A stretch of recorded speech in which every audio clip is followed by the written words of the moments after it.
ये देखिए दोस्तों, ये खिड़की कॉलम की तरफ आ रही थी। ये होल फास यहाँ पर ये पहले से लगा हुआ था, तो चूँकि कॉलम की तरफ से काटते नहीं हैं तो इसलिए इसको कटवा दिया पत्ती को। ये जो अपना एंगल था होल फास का, इसको काट दिया और काटने के बाद अब यहाँ पर कॉलम पत्ती लगाएंगे। इसी तरह से देखिए नीचे वाला, नीचे एक था, ये देखिए नीचे यहाँ पर लगा हुआ था, ये देखिए ये लोहा, ये कटा हुआ। इसको इसलिए काटा कि हम कॉलम पत्ती लगाएंगे, तो कॉलम में नहीं काटते हैं, कॉलम को कटिंग नहीं करते हैं, तो इसलिए इसको कॉलम पत्ती लगानी चाहिए। अब वो जो जिन्होंने बिल्ड किया था उन्होंने अंदाज से अपना कर दिया था। इसी तरह देखिए ये वाली सामने वाली खिड़की, इधर से इसमें पहले होल पास लगे हुए थे, अब होल पास दो जो थे वो दोनों काट दिए। अब यहाँ दिखा दे रहे कि कोई होल पास इस फ्रेम पे, बाहरी फ्रेम पे नहीं है। और इसको क्या करेंगे, अब इसमें कॉलम पत्ती लगाएंगे और इस विंडो को, ये जो लगी हुई विंडो, इसको राइट हैंड में खिसकाएंगे और ये जो कॉलम है, कॉलम के पास ले जाके और कॉलम पत्ती को इस कॉलम के अंदर जो बॉम्बे नेल है वो लगा करके और ठोक देंगे। तो क्या होगा, बॉम्बे नेल से ये लगाएंगे तो ये मजबूत हो जाएगा। और इसमें तीन, जो ये इसमें होल पास दो लगे थे, हम लोग कॉलम पत्ती तीन लगवा रहे हैं, एक नीचे, एक बीच में, एक ऊपर। बहुत ही मजबूती आ जाएगी। और उस साइड में तो ब्रिक रहेगी तो उधर तो वैसे बनेगा, कोई दिक्कत नहीं आएगी, इसलिए उधर होल पास रहेंगे। तो दोस्तों ये बड़ा ध्यान देने वाली बात है, जब भी आप मेजरमेंट दें किसी को, बिल्डर को या किसी ठेकेदार को, तो ध्यान रखें कि हमारा कॉलम का फेस किधर रहेगा, क्योंकि कॉलम को कभी भी काटते नहीं हैं। ये ध्यान रख लीजिए, कभी भी कॉलम नहीं काटा जाता है। सिर्फ कॉलम को जो कवर होता है, थोड़ा सा प्लास्टर, उसको छील देते हैं, जिससे कि 5 mm की मोटी जो कॉलम पत्ती वो अंदर चली जाए और वो बाहर न दिखे। उसके बाद उसके ऊपर से प्लास्टर हो जाता है, वो दिखती नहीं है। तो आप हमेशा याद रखिए कि होल फास के लिए कभी भी आरसीसी कॉलम को काटा नहीं जाता है। क्योंकि RCC column load bearing structure है और वही उसी के ऊपर पूरा लोड टिका हुआ है। अगर हम उसको काट देंगे तो पता लगा हमारा डैमेज हो गया तो पूरी बिल्डिंग हमारी क्रैक हो सकती है, बहुत बड़ा हादसा हो सकता है। इसलिए ध्यान रखिए, कभी भी कॉलम को नहीं काटते हैं। हमने होल पास काट लिया, कॉलम पत्ती लगा देंगे, सारे काम करेंगे, लेकिन कॉलम को कभी नहीं काटेंगे। अगर कॉलम काट दिया तो हमारा बहुत कुछ नुकसान हो सकता है।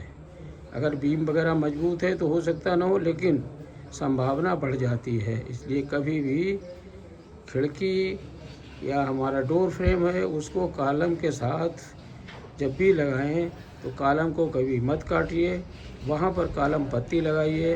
कॉलम पत्ती में सुराख होते हैं, होल होते हैं, उस होल में ड्रिल से थोड़ा सा कॉलम में होल करिए और जो हमारी जो बॉम्बे नेल है, उस बॉम्बे नेल में हल्का सा सीमेंट लगा करके उसमें ठोक दीजिए। तो हमारा सुराख जो है बॉम्बे नेल से पतला होना चाहिए। अगर हमने बॉम्बे नेल से मोटा कर दिया तो बॉम्बे नेल ढीली होगी उसमें, और जब हम थोड़ा सा पतला सुराख करेंगे तो बॉम्बे नेल हमारी टाइट घुसेगी और सीमेंट जाएगा वो और पकड़ जाएगा वहाँ पे, तो कहीं सांस नहीं रहेगी और हमारा इस तरह बहुत ही मजबूती वाला काम हो जाएगा। तो ध्यान रखिए, कभी भी कॉलम में कॉलम को नहीं काटते हैं। अगर होल पास फिक्स करना है तो मेजरमेंट देते समय ध्यान रखिए कि कौन सा फेस हमारा कॉलम पत्ती वाला है और कौन सा फेस हमारा ब्रिक वर्क में है, जहाँ पर होल पास लगाए जा सकते हैं। जैसे उधर देखिए वो ब्रिक वर्क है, उधर होल पास हमारा लग जाएगा। तो ये इस तरह से है। और ये लोग होल पास पत्ती का लगाते हैं, ये देखिए इधर लगाया हुआ है, बहुत ही पतला होल पास है, ये लगा देते हैं। लेकिन ये किधर रहेगा, इधर ब्रिक वर्क रहेगा। अगर कॉलम है तो कॉलम पत्ती ही लगेगी हमारी। कॉलम पत्ती इसके, ये हमारा जो फ्रेम की लंबाई इसके वर्टिकली फिट कर देते हैं, कॉलम की चौड़ाई के बराबर रखते हैं और उसमें दोनों तरफ सुराख रहता है और उसमें हल्का सा ड्रिल करके और बॉम्बे नेल ठोक देते हैं।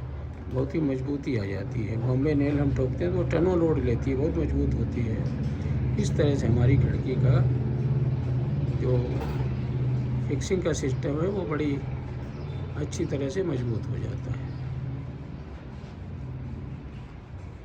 चलिए दिखाते हैं आपको। इस चौखट को देखिए, ये चौखट जो रखी हुई है ये भी ये यहाँ पर लगेगी, ये आगे लगेगी।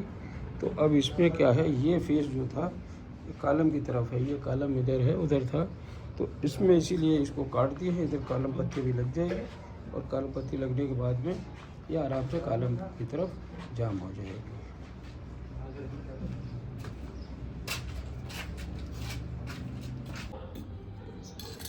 ये देखिए दोस्तों, ये ईंट यहाँ से 2 दीवार जो तोड़ी हुई थी, उस दीवार की ईंट के ऊपर अभी पानी डाल दिया।